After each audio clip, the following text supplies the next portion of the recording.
요즘에는 볼륨 시술 정말 많잖아요. 저는 지금까지 중에서는 효과가 가장 좋은 것 같아요.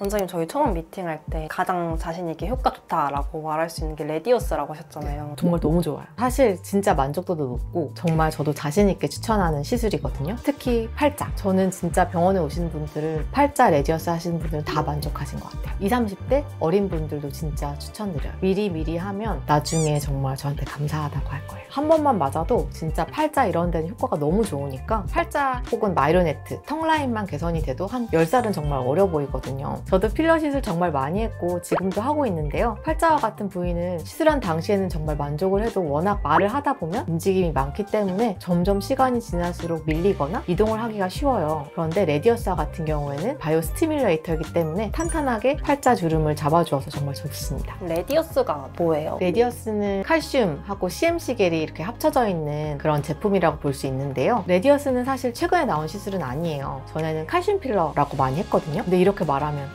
필러요? 필러 싫은데 막 이런 말을 많이 하세요. 근데 알고 계시는 그런 히알루론산 필러는 아니고 조금 개념이 달라요. 레디어스가 처음 나왔던 2000년대 초반에는 얼굴에 주입해서 채우는 자체를 다 필러라고 통칭을 했기 때문에 칼슘 필러라고 불렀던 거예요. 레디어스는 칼슘 30% 그리고 CMC라는 물질이 70% 이렇게 구성이 되어 있는데요. 여기서 CMC라고 말하는 겔 형태로 된 운반체 있는데 이 칼슘 입자가 그냥 들어가 있으면 이 입자들이 그냥 막 굴러다닐 수 있잖아요. 그래서 이 CMC 겔이 안정적으로 이 칼슘이 자리를 잡게 도와줍니다. 초반에는 볼륨을 채워주는 역할도 하고요. 그런데 이 CMC 겔이 나중에는 서서히 사라지니까 필러처럼 따로 녹여야 한다거나 하는 그런 일은 없어요. 그래서 콜라겐을 생성하는 섬유 아세포를 칼슘이 이렇게 물리적으로 접촉을 해서 자극을 하고 피부에 뭐 콜라겐이라든지 다른 구성 성분들의 생성을 촉진해서 피부 전반적으로 볼륨, 탄력이 개선되는 바이오 스티뮬레이터라고 볼 수 있어요. 근데 뭔가 칼슘이라고 하니까 되게 딱딱할 것 같은 네. 느낌이 들거든요. 근데 피부에 넣어도 괜찮을까요? 네, 칼슘이라고 제가 말하기는 되는데 보통 카하라고 이제 칼슘 하이드록시 아파타이트가 정식 명칭인데요. 이 물질이 우리 뼈나 치아를 구성하는 그런 물질과 동일한 물질이에요. 그래서 인체 친화성이 높고 애초에 나의 몸 안에 있는 그런 물질이기 때문에 이물 반응보다는 생리적인 대사 경로로 따라 분해가 되고 흡수가 됩니다. 그래서 붓기가 많이 심하지 않고요. 입자가 흡수가 되면서 섬유 아세포가 활성화되고 그리고 콜라겐 합성이 일어나고요. 아무래도 카하 입자이기 때문에 윤곽 교정 효과가 뚜렷해서 팔자주름 사용하기 너무 좋아요. 우리가 레디어스를 맞으면 피부 구성 성분을 만들어내는 거잖아요. 콜라겐 1형, 콜라겐 3형, 엘라스틴,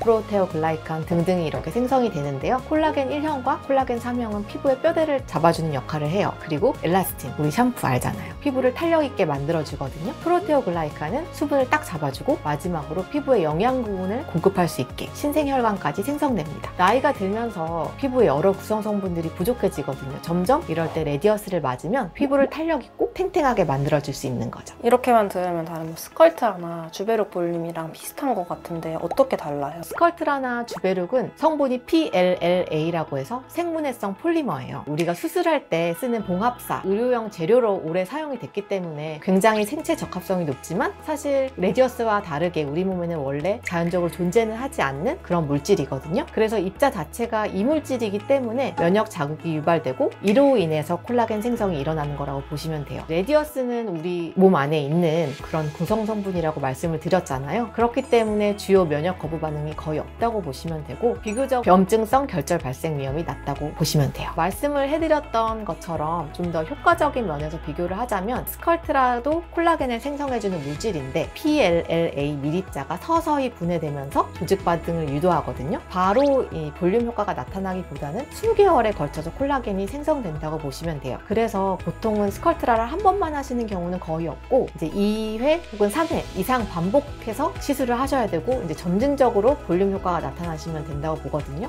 스컬트라와 같은 경우에는 이제 옆볼 혹은 앞볼 이렇게 볼륨이 필요한 곳에 사용이 됩니다. 레디어스도 콜라겐 생성이 되지는 하지만 볼륨 효과보다는 이제 조직 리프팅 그리고 약간 탄탄하게 윤곽을 교정해주는 효과가 비교적 뚜렷하다고 볼 수 있어요. 방금 말씀드렸던 스컬트라와 같이 주베룩 볼륨도 점진적으로 콜라겐 생성을 유도하거든요. 이것 역시 입자 자체가 이물질이기 때문에 이제 면역세포가 반응을 하고요. 보통 주베룩 하면은 연관 검색어로 주베룩 결절 이렇게 뜨잖아요. 그래서 아무래도 이 염증 반응으로 인해서 이물 유가종 반응이 일어날 수 있어요. 이 반응이 콜라겐 합승의 자극 원인이 되기도 하는데 일부에서는 이게 과도하게 염증 반응이 일어나면 결절 혹은 유가종이 되는 거거든요. 그래서 주베룩 시술과 같은 경우에는 정확한 양과 시술 주기를 지켜서 시술하는 것이 굉장히 중요합니다. 근데 레디어스는 제가 말씀드렸다시피 우리 뼈나 치아 구성 성분과 동일하기 때문에 이러한 염증성 결절이 발생할 위험이 낮아요. 레디어스도 당연히 2회 이상 시술을 반복하는 경우에 효과가 더 뛰어나긴 하는데요. 피디님 같이 20대의 경우에는 한 번의 시술도 효과가 굉장히 뛰어나거든요. 아무래도 이제 5, 60대 분들보다는 콜라겐 합성 능력이 뛰어나니까 한 번만 팔자 하셔도 좋을 것 같아요.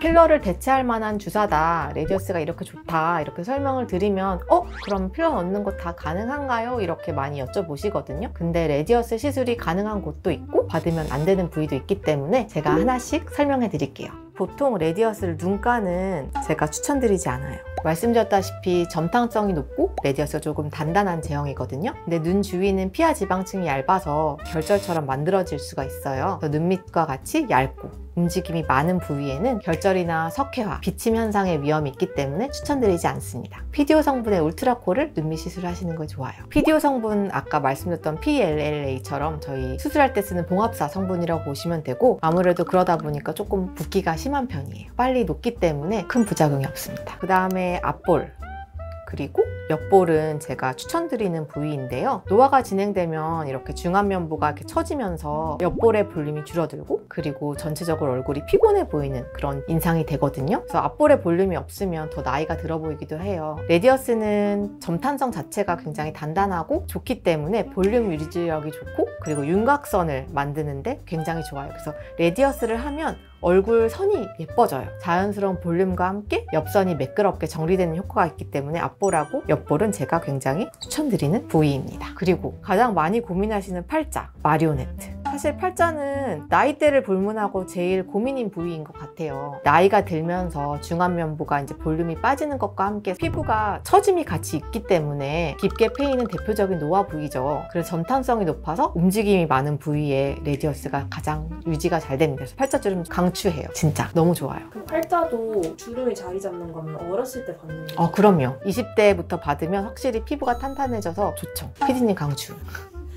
마리오네트 주름은 입가부터 이렇게 턱선까지 이렇게 이어지는 주름이죠. 그래서 얼굴을 조금 심술궂고 피곤해 보이게 하는 원인이 되거든요. 단단한 레디어스 입자가 리프팅, 기둥처럼 이렇게 작용을 하는 거예요. 이렇게 작용을 하면 아래로 처진 입가를 받쳐주고 주름을 채우는 것뿐만 아니라 이렇게 턱선하고 입가 자체에 윤곽을 정돈해주기 때문에 굉장히 효과적인 시술입니다. 레디어스 하나만 맞아도 효과가 좋아요. 레디어스 하나만 받아도 효과가 좋긴 한데요. 보통 다른 리프팅 시술이랑 병행을 하시는 게 좋거든요. 그리고 레디어스를 처음 받으시는 분이라면 초반에는 한 2번, 3번 정도 한 달 간격으로 맞으시고 그 후에는 뭐 1, 2년에 한 번씩만 맞아주어도 충분히 그 유지 효과가 길게 유지가 됩니다. 그리고 조금 더 드라마틱한 효과를 보고 싶다 하시면 저는 써마지나 세르프, 덴서티랑 같은 고주파 리프팅 시술과 함께 받는 걸 추천드리거든요. 레디어스의 칼슘 입자랑 고주파 시술의 자극 모두 섬유 아세포를 자극을 하는데 서로 다른 자극 경로로 자극을 하기 때문에 지속적으로 콜라겐 리모델링 효과를 기대할 수 있어요. 요즘 사실 볼륨 시술 굉장히 많은데 저는 지금까지 중에서는 레디어스가 효과가 가장 좋은 것 같거든요. 그러면은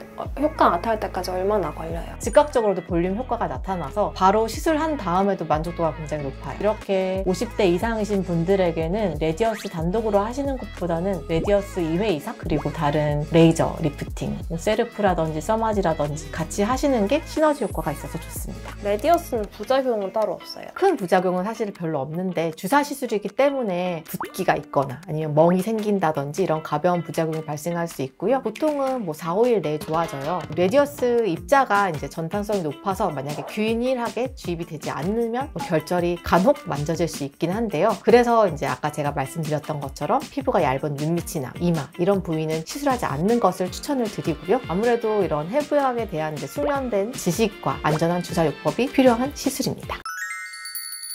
오늘은 저도 주기적으로 꼭 맞고 효과도 좋은 레디어스에 대해서 소개드렸는데요. 더 궁금하신 점이 있다면 댓글로 남겨주시고 더 예뻐지는, 어려지는 방법이 궁금하시다면 구독도 눌러주세요. 지금까지 글로업 효정이었습니다. 감사합니다.